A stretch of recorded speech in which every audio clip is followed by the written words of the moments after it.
let's talk a little bit about this guy, John Dalton. So you might have heard about his atomic model before, but there's also some other things he found out. And the first thing that I want to introduce y'all to is the law of definite proportions. So you might have learned before that, let's say if we have a compound like H2O. When you have a compound like H2O, the chemical composition is fixed, meaning that it's 2 parts hydrogen to 1 part oxygen, right? And it's always going to be that way. If you have, let's say, H3O somehow, well, then it's not water anymore. So the chemical composition of some compound is always fixed. Now, the law of definite proportions is just that, except it applied to mass. So let's say if we have 2 grams of hydrogen, and we're going to react this with 16 grams of oxygen. So 2 grams of hydrogen, and we react this with 16 grams of oxygen. Now, this is actually going to produce 18 grams, because remember, this is something called the law of conservation of mass. Mass cannot be created nor destroyed. So in this chemical reaction right over here, if I have, in this case, 2 plus 16 is 18. So if I have 18 grams of my reactants going in to react with everything, if I'm inputting 18 grams in, then I have to get 18 grams out, right? So that is the law of conservation of mass, the conservation mass. Dalton didn't actually make that, but it's going to apply here, and we're going to have 18 grams of H2O, all right? And you can see how when everything reacts, the ratio of hydrogen to oxygen is going to be in a 2 to 16 ratio, which is the same thing as a 1 to 8 ratio. So that is just the law of definite proportions. 1 gram of our hydrogen is going to react in a ratio of 1 to 8 grams of oxygen. All right. Now, this is a pretty useful thing. For example, let's say that if we have 4 grams of hydrogen and we want to react this with 32 grams of oxygen, right? So this is actually going to produce 36 grams, because remember, law of conservation of mass, 4 plus 32 has to give out 36. So we're going to get 36 grams of H2O. And you see here, the ratio of hydrogen to oxygen, well, it's a ratio of 4 grams to 32 grams, which can be simplified to 1 to 8 grams. So you see, it follows the same ratio that we said before, right? We know that it's always a 1 gram to 8 gram ratio for hydrogen to oxygen. But what if I had too much hydrogen? What if I said that instead of 2 grams of hydrogen, I have 4 grams of hydrogen, and I react this with 16 grams of oxygen? Now what? Well, you'll notice how this is not in a 1 to 8 ratio. You actually see that this is going to be in a 1 to 4 ratio, meaning that, wait, what the hell? What's going on here? It's not the correct ratio.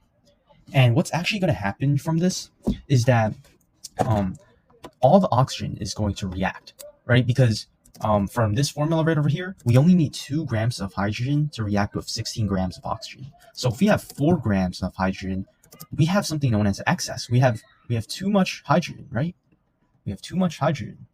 And this oxygen right over here is going to be something known as a limiting region, or I like to just call it a limiting reactant. It's going to be something called a limiting reactant, because the amount of oxygen right now actually limits the amount of H2O that's made. So whatever is not the excess is going to be called limiting reactant, limits the amount of products that can be made. And actually from this reaction, you're still going to get 18 grams of H2O, right? But then you're going to have actually 2 grams of hydrogen. You're going to have 2 grams of hydrogen in excess. So you can see we still produce the same amount of H2O as we did in the first reaction, which makes sense because we still have the same amount of oxygens. But then because there's 2 grams excess of hydrogen, well, we're going to end up with 2 grams excess of hydrogen, right? It's not going to react with anything because all the oxygen is going to be reacted with 2 grams of hydrogen. So then there's just going to be 2 grams of hydrogen left on this side, okay? When 2 elements form more than one compound, the masses of one element that combine with a fixed mass of the other are in small whole number ratios. So what do I mean by that? Well, let's take carbon and oxygen. It turns out that, let's say this is reaction 1, when we have 12 grams of carbon and this reacts with 16 grams of oxygen. Yeah, 16 grams of oxygen, sorry. We are going to get 28 grams of our mysterious compound, all right? Now, you can see that the ratio of masses between oxygen and carbon is a 12 to 16 ratio, and a 12 to 16 ratio, I'm pretty sure that is going to be 3. So you can see that this is going to simplify out to, pretty sure, 3 to 4, if I am not mistaken. All right, so this simplifies out to a 3 or 4 ratio, and that is actually the same thing as, we can just say this simplifies out to a 1 to 4 over 3 ratio. So we're just simplifying even further. I know it looks a little weird with fractions, but that is what we're going to do. So that just means that for every 1 gram of carbon that we have, it's going to react with 4/3 gram of oxygen. Now let's consider the second reaction where we have 12 grams of carbon. So we have the same mass, we have the same fixed mass of this carbon element, and we're going to react this time with 32 grams of oxygen. And this is going to yield 48 grams, I cannot do math, 44 grams of our other compound. So you can see that carbon and oxygen can create 2 different compounds. All right, that's pretty cool. But anyways, this is 12 to 32. And this is actually going to simplify out to 1. If we divide both sides by 12, right, to simplify things, this is actually going to simplify out to 1 to 8 over 3 ratio. So 1 to 8 over 3 ratio. And this makes sense. This 1 to 8 over 3 ratio makes sense because we're reacting twice the amount of oxygen. So in my ratio, I should get twice the amount of oxygen. And you can see that the 2 elements form more than 1 compound. The masses of 1 element that combine with a fixed mass of the other are in small whole number ratios.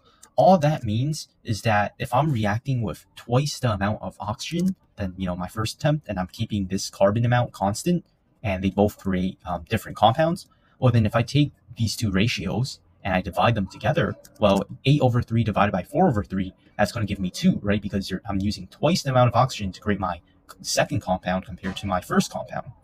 So that is just the law of multiple proportions.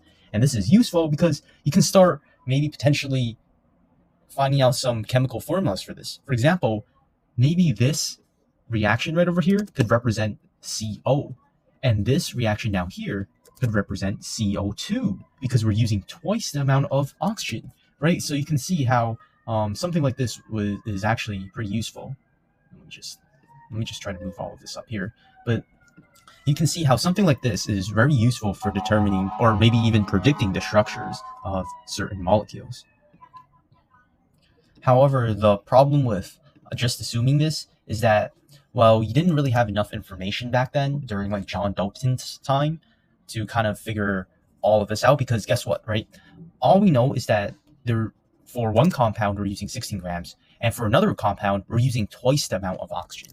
So because we did not know back then how much an oxygen atom weighed and how much a carbon atom weighed and all these weights and everything, right? They didn't have that back then. This formula right over here, we could have assumed it to be CO2, and this formula down here, we could have assumed it to be CO4, because we still have twice the amount of oxygen in this second reaction than the first reaction, right? This actually maybe this could be CO3 and this could be CO6. So you kind of see the problem here. We just don't really have enough information about a single molecule of this right over here, right?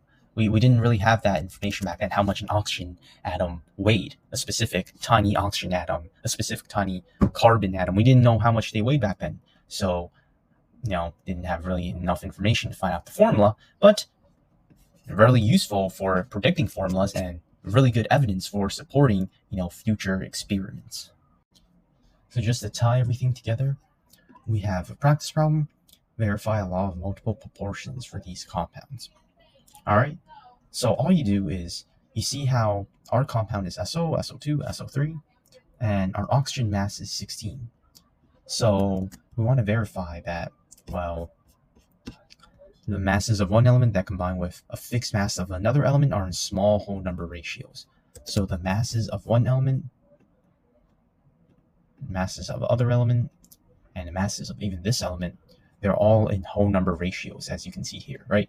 If I did 48 to 32, this simplifies out to be a 3-to-2 ratio, right? If I did, let's say, 16 to 32, well, that ratio would just be 1-to-2, right? If I did, let's say, 48 to 16, well, you would expect that. Well, we have 3 times the amount of oxygen, right? So it's just going to be a 3-to-1 ratio, right? So essentially the masses of the element that is constantly changing, right? The masses that you change to form new compounds, you're going to be able to express that in ratios of whole numbers. So you're just going to be focusing on, if you're given like a table like this, you're only just going to be focusing on the mass that is changing, okay? Mass that is changing, you can express those as ratios. Now, if you wanted to find the ratio of oxygen atoms in SO2 to SO, well, we just did that, right? You just see that this is 2 times the amount of, well, the oxygen mass in S2, right? So 1-to-2 ratio, or 2-to-1 ratio, depending on the order, okay? Now, could there theoretically exist a compound SO4? And the answer is yes. You see that every oxygen atom that we add, well, it gains 16 grams, right? We increase the ratio, not ratio, but we've increased the amount of oxygen by 16 grams every time we add this oxygen atom, right?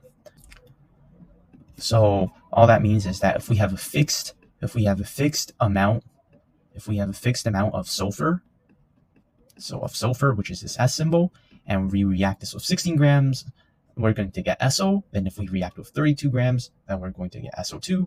And at 48 grams, we're going to get SO3, assuming that everything reacts to completion, or everything reacts completely.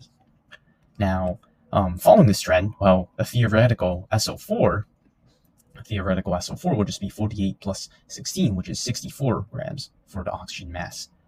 And there does actually exist a compound that is like SO4. It's actually SO4 2-. This is something known as sulfate. So there does actually exist in SO4, except that it just has a charge. All right, it's not actually neutral like SO4 with like no charge. But theoretically, yeah, there could be an SO4 that could be following this trend.